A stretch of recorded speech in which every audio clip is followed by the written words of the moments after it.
Playhavock, and I've got Megamanrocks. What's up, guys? Alright, we're going to talk about the Alice Army card game strategies. Now, obviously, we're not experts in this game, but I've played a bunch of games with the bots and with live people. Mega Man, you've played a number of games as well, I suppose?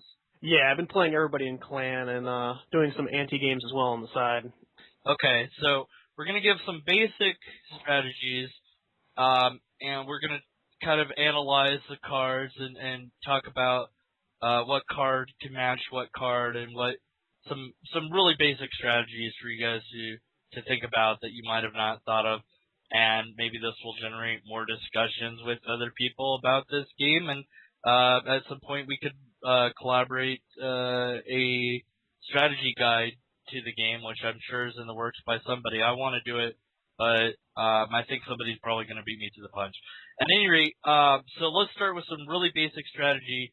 Bowman first strategy. I've seen this a lot by the computer, and not so much by humans, but I've seen it a lot by the computer. Let's talk about that as a starting point, and we'll go from there. Alright, I have done the Bowman first strategy in-game. A lot of times I actually start with the coward just to be able to scout to see what my opponent's playing.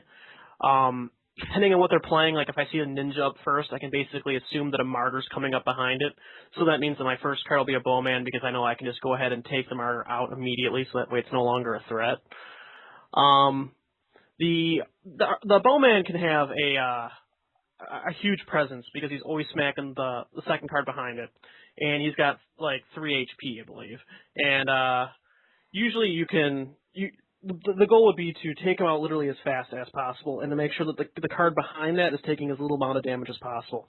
A Shield Maiden is usually pretty good to mitigate some of the damage, and usually a nurse behind that, or to have a cleric in the back row. Make sure if you're going to play a cleric, though, that they don't have a bomber. Right.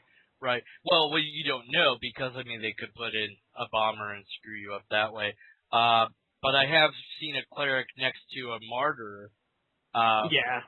And that's really annoying. So if you bomber man that, basically you do nothing. Their cleric lives. So, is there a way? Let's talk about. I was going to say the spearman next as a first move.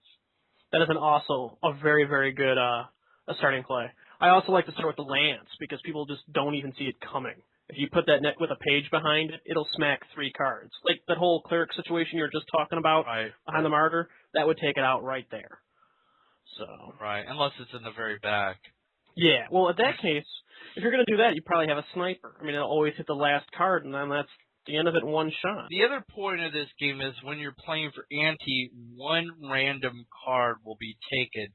So now a metagame has developed where you put in the cards you don't want to lose into your closet or display case or clan stash or what have you. Are you upset at this? Some people seem to have kind of been a little bit irritated by that, but I just see it as a part of the game. So I personally don't have a feeling either way about it.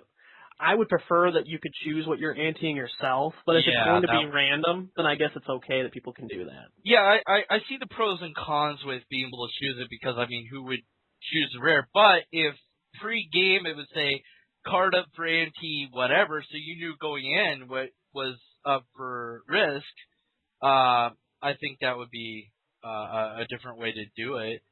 That way you could always challenge people that had rares, or you could always challenge people that were putting up commons that you didn't care if you won or lost the common on.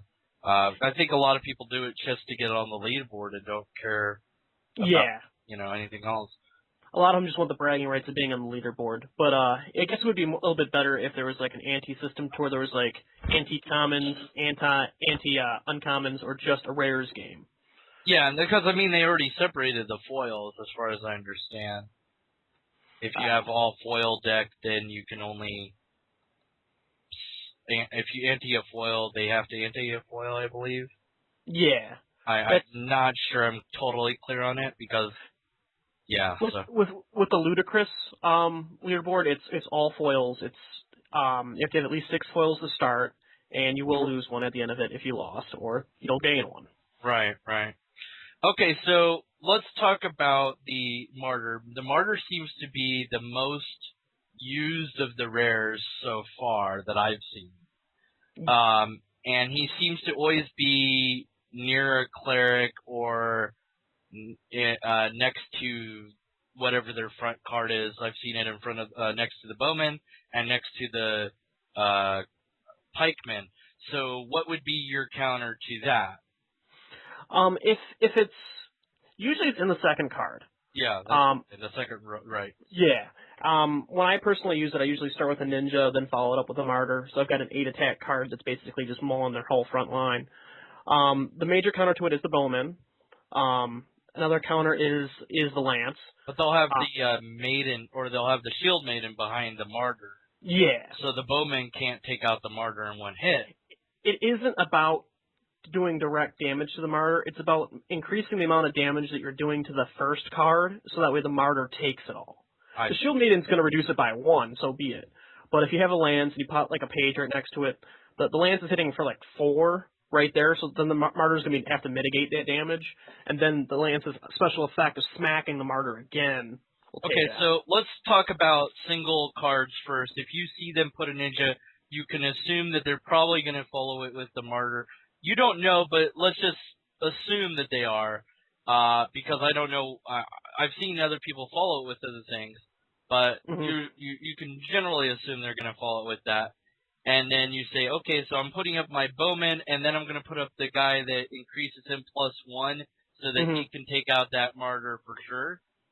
Yeah, or another possibility is just to use the bomber, because the bomber's got 2 attack. That 2 attack will be mitigated to the martyr, and then his own explosion will do 1 more point of damage, which does a point of damage to the ninja, which will go mitigated to the martyr, and the martyr taking damage itself. Okay. So with just 1 card, you can completely wreck that. So if you see a ninja, you could put up a bomber, and that might ruin their... Yeah, it'll take out their martyr right there, and then the next card that you have coming up will take care of the ninja, because it's only got 1 HP. Right, right. So now, knowing...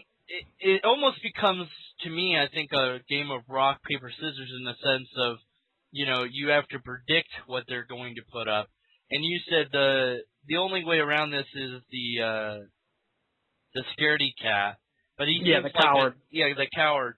I couldn't remember his name. But he seems like almost like a dead card at the end of the game, because if it gets all the way to the last row... He's a 3/3. He's not horrible. He's definitely not bringing you down any being the last card in the back. Now, how do you feel about the horseshoe? Because I've thought that the counter to the ninja was the horseshoe, but obviously it is. Is it? Okay, because maybe I don't know what I'm doing, but... Well, it depends. Well, if you put up a card, let's say you put down your lance, okay? Right. And they put up the ninja. You know you're going to lose that lance. If you want to maximize the amount of damage that lance is capable of putting out, you put up the horseshoe so that it switches places and just does 1 point of damage to that ninja. It's just, at that point, though, you're hoping to God they don't have a martyr behind it, because then you're going to have an issue. Right. Now, would there be any reason to put a martyr first? Not that I can think of. Okay. Bad plays first. Are there any other than martyr? Some bad plays? Position? Putting nurse or cleric anywhere too close to the front. Having a nurse or cleric is your second or third card usually is a bad play. Yeah, put that cleric up front. Yeah, that's just asking for it. Followed by a bomber, because I want to make sure I die. Yeah, never put a bomber in your back row, because by that point it just doesn't mean anything. And a nurse. Okay, how do you feel about the variable cards that do random damage?